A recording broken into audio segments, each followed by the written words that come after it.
I found my new favorite build. And it all started in the first capstone dungeon. I went here at level 30, and I mean, it's alright. but then I went into the second capstone at level 35.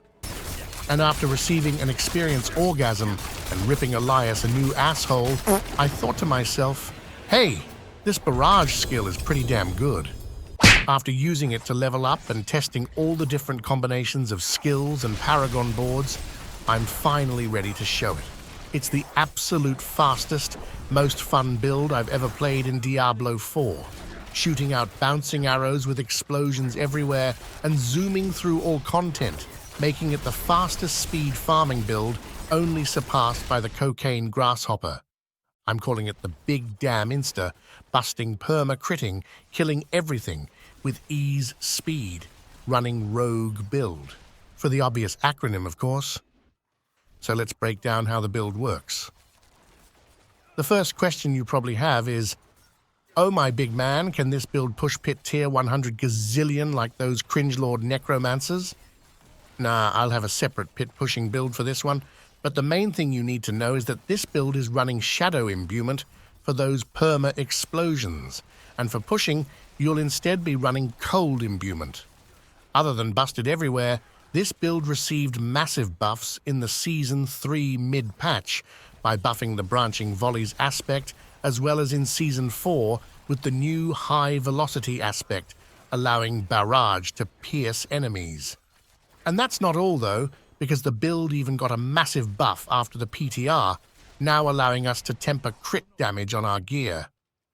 And why is this insane? Well, I'm glad you asked, because this build runs the precision key passive. And by stacking a shit ton of crit damage, we can turn that stat multiplicative for massive DPS. We have 7 pieces that we can do this on, and assuming we can get around 100 crit tempered on all of them, that should amount to, a buttload of big damn. And I'm not done yet.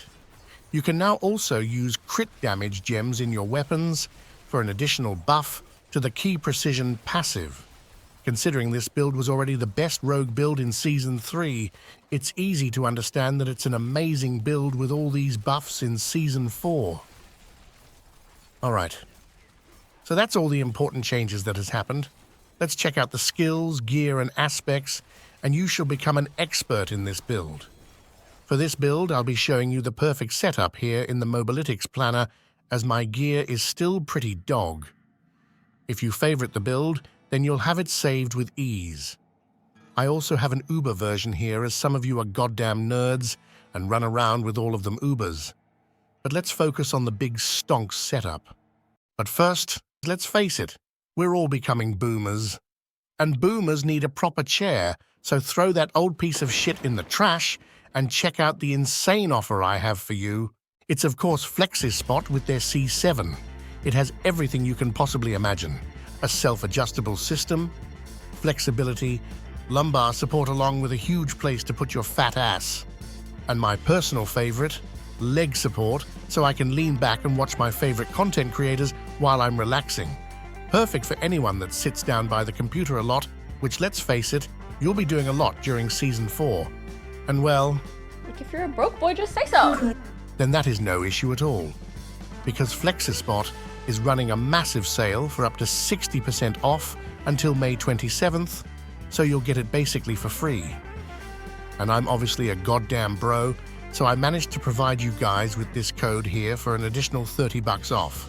Not only that though, but they also have an even cheaper option, the C3, which is also insanely good. Personally though, I'll be going with the C7, but may as well get some of these too, Elmo. So make sure to check it out ASAP. Your ass and back will thank you for sure. For skills, this is what we're running.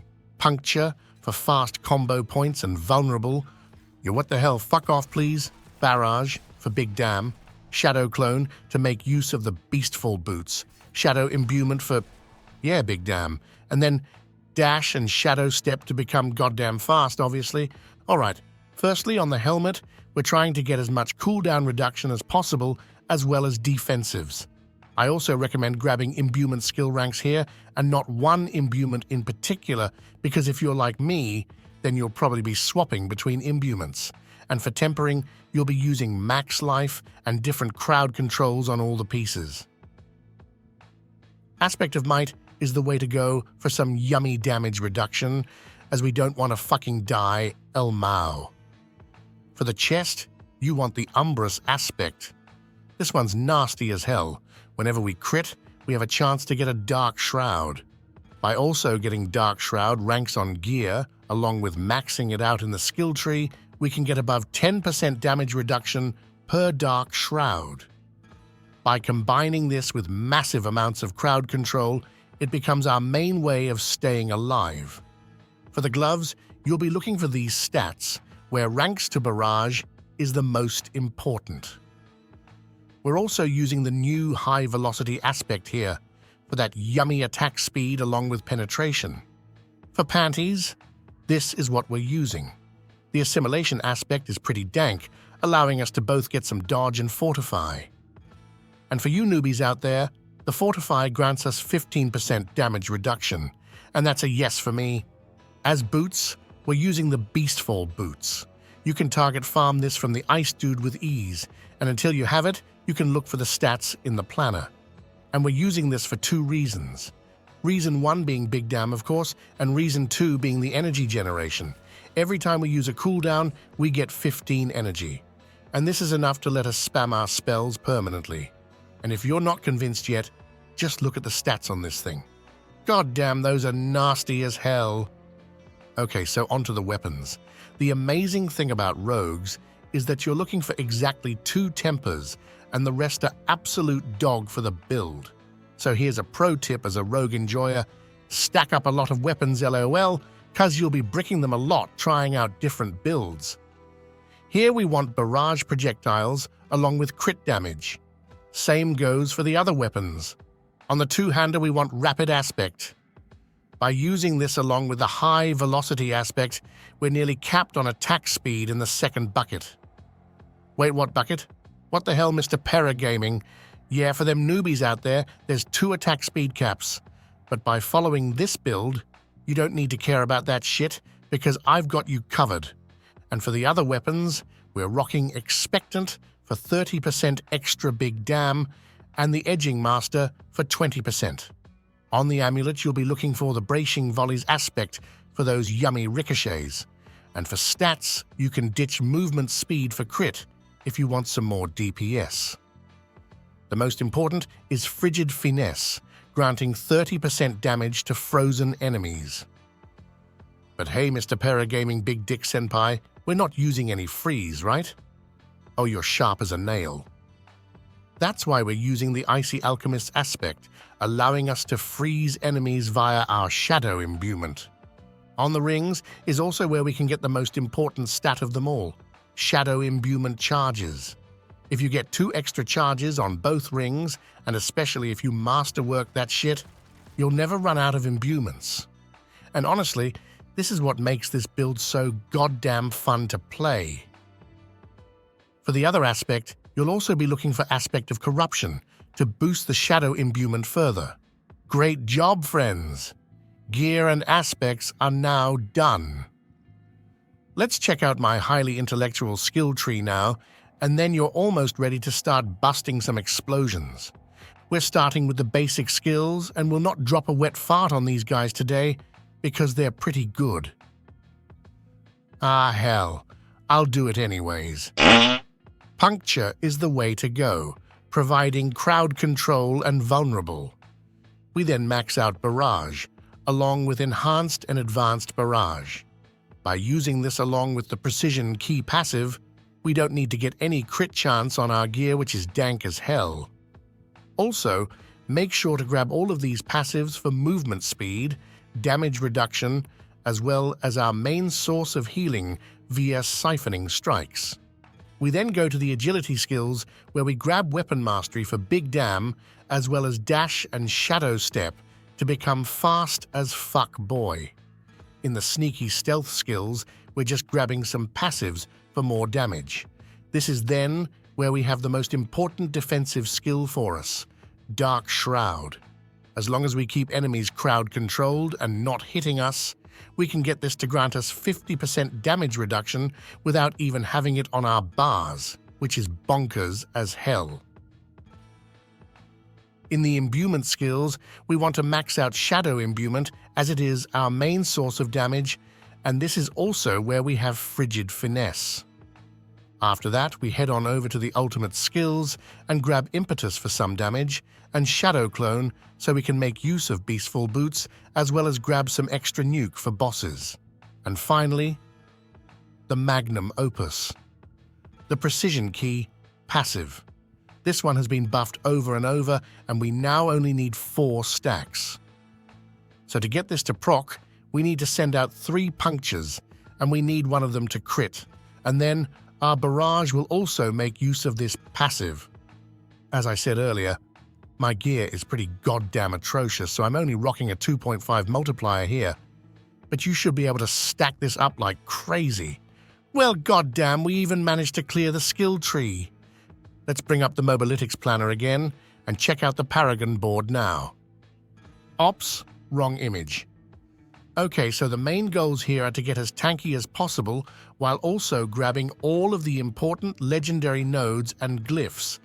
The only additive damage we care about here is crit damage, as the additive damage bucket is already diluted as hell from all of our crit. And we're of course starting with the Ranger glyph since it's so easy to get 40 decks here. And for this, we're granted 10% damage reduction. We then go to the tricks of the trade board. The legendary node here is great for one-shotting bosses, but we're mainly focused on zooming around, so screw that. Instead, we grab the exploit glyph to spread vulnerable with ease. After that, we want the cunning stratagem legendary node. Non-damage combo points. What the hell does that even mean? Well, let's check. By not spending any combo points, we shoot our 5 barrage projectiles. With 3 combo points, we instead get 9, and one of these projectiles are from this node.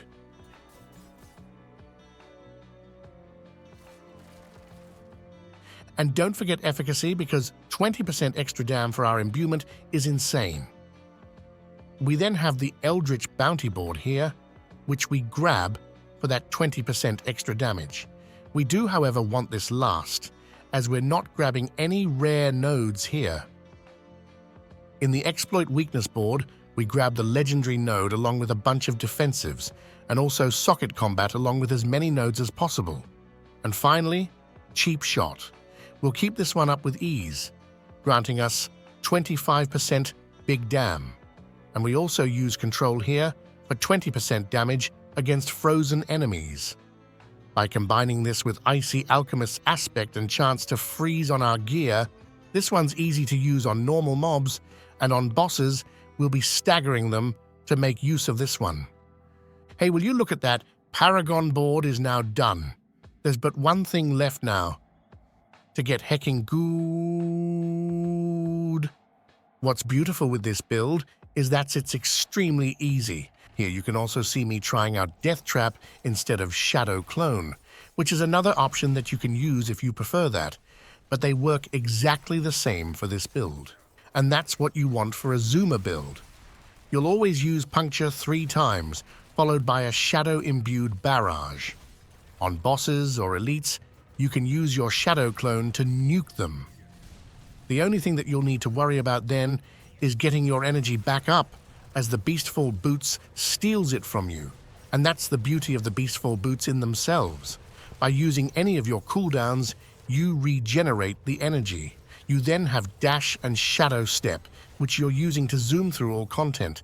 Shadow Step is also your main way of unstoppable here, along with Shadow Clone, of course, and whenever you get crowd controlled, you can simply use one of these to get out of trouble. Alright friends, that's all for this one. Sub for fuck's sake and check out my favorite chair, and I'll see you in the next one.